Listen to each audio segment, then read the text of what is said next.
Crise financière, intégration européenne, mais aussi rapport avec les pays de la Méditerranée à l'aune des révolutions arabes. Nous avons rencontré le chef de la diplomatie italienne. Il répond à nos questions. Monsieur le ministre, bonjour. Merci de recevoir Euronews ici, au quartier général de la diplomatie italienne. Selon vous, l'accord du Conseil européen fin juin est-il un accord suffisant pour faire face à l'urgence et à la stabilisation de la zone euro, ou sert-il à autre chose?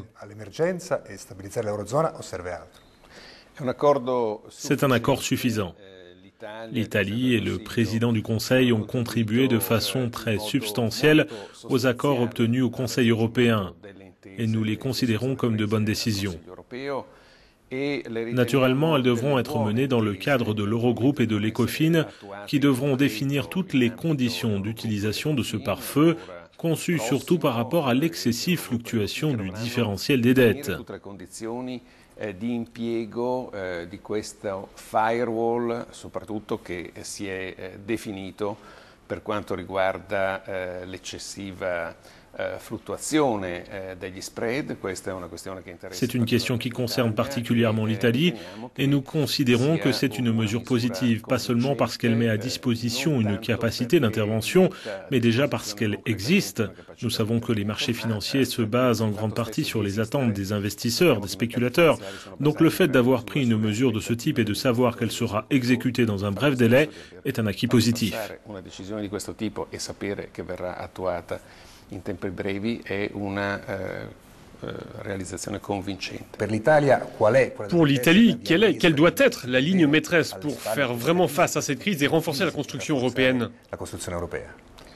L'Italie croit profondément au renforcement dans tous les domaines de l'intégration européenne. L'intégration politique, l'intégration financière, l'intégration économique. C'est une ligne enracinée dans le Parlement, dans l'opinion publique.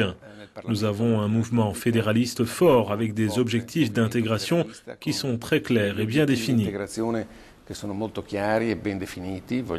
Et nous voulons renforcer la légitimité des institutions européennes.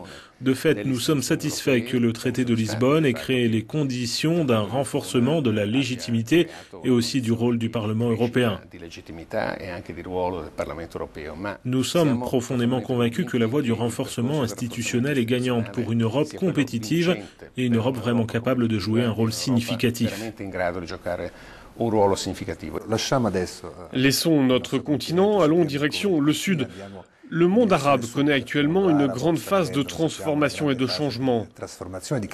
À votre avis, que doivent faire les Européens pour inciter le processus de transition qui conduira à un nouvel ordre? Depuis le début du gouvernement Monti, nous nous sommes fermement engagés dans une politique méditerranéenne qui considère les transformations en cours dans la société, dans les institutions de ces pays, essentiellement la Tunisie, la Libye, l'Égypte et aussi l'Algérie, le Maroc et peut-être, nous le souhaitons, la Syrie, qui considèrent donc vraiment ces changements comme l'opportunité de nouveaux partenariats, d'une nouvelle approche, pas seulement politique mais aussi culturelle, dans la manière de voir une nouvelle réalité, celle de l'islam politique qui a émergé sur la rive sud de la Méditerranée. Alla realtà nuova che è essenzialmente quella dell'Islam politico che si è affacciata sulla sponda sud del Mediterraneo. Si je regarde les premiers fruits de ce qui se passe, il y a des signes encourageants et positifs. Les élections qui ont eu lieu dans ces pays ont livré un indicateur très net, une très forte participation et aussi dans ces sociétés où les femmes restent parfois marginalisées sur le plan politique, une très forte participation des femmes.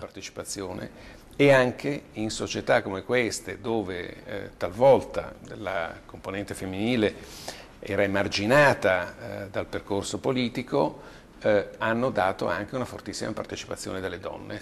Monsieur le ministre, un défi très concret nous arrive de la Méditerranée, représenté par les bateaux chargés de candidats à l'immigration qui prennent la mer. À votre avis, le printemps arabe conduit-il à une autre façon de voir, de gérer cette pression migratoire, pas seulement de la part de l'Italie, premier point de débarquement, mais aussi de l'Europe dans son ensemble? Cela s'impose. Je crois que l'Italie est le pays qui, dans l'absolu, fait le plus pour la tutelle des personnes, des hommes, pour leur sécurité et aussi pour les conditions des personnes les plus faibles, celles qui affrontent un voyage en mer avec de faibles espoirs d'atteindre la terre ferme en face. Nous avons sauvé les 6 premiers mois de l'année plus de 800 migrants sur des embarcations en perdition.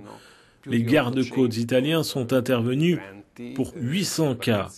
Et nous avons eu un afflux de près d'1 millier de personnes au premier semestre. Ce sont des chiffres très différents de ceux enregistrés en provenance de Tunisie et de Libye en 2011, avec un afflux de respectivement 28 et 29 000 personnes venant de ces deux pays.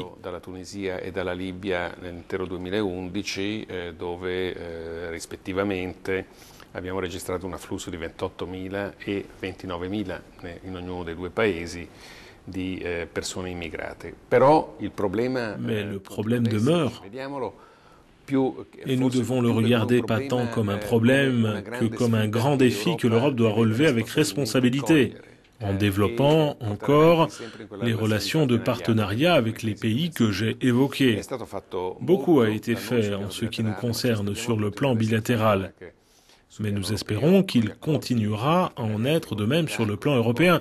Il y a des accords de partenariat et de mobilité, des accords de réadmission, et aussi en aidant ces pays dans l'identification de documents, dans le contrôle de leurs frontières, mais également en ce qui concerne l'intégration des populations qui se déplacent à cause d'une démographie croissante dans cette région du monde ou de catastrophes humanitaires comme cela s'est produit en Syrie. Catastrofi umanitarie come quella che si sta verificando in Siria. Ministro Terzi, grazie mille per la sua disponibilità da parte dell'Unione. Grazie infinite, dottor Spina.